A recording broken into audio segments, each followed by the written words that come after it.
Welcome to Steampunk Creations. In this tutorial we're making a large reactor tube with a flashing bubble tube inside. So the first thing we're going to do is to take our 10mm eyelet and push that onto the end of the small test tube. Next we're going to take our piece of 10mm pipe and push in the LED bulb holder into the end of the pipe and then feed your LED through the pipe.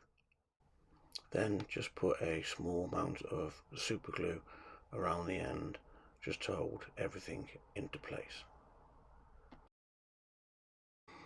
I then got some UV resin and mixed some green food coloring in with that and then poured that into the small test tube.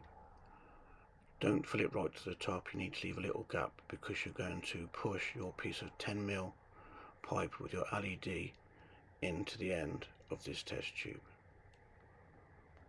You can also use a normal two-part resin if you haven't got UV resin. I then got the piece of electrical conduit and glued in one end the reducer and then on the other end the 12mm eyelet. I then put a base coat of green onto the conduit and then dry brushed a goldy brassy colour over the top of that. Now go ahead and fit your bubble tube onto the conduit. It should just push into place. Now go ahead and put your core into the large test tube. I fitted a nut on here, you don't really need one, it's just for show.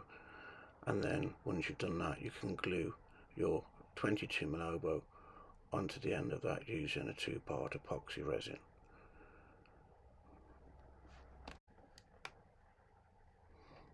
And this is an image of the tube without the nut.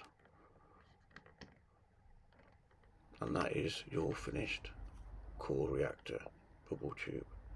Thank you for watching. I hope you enjoyed this tutorial.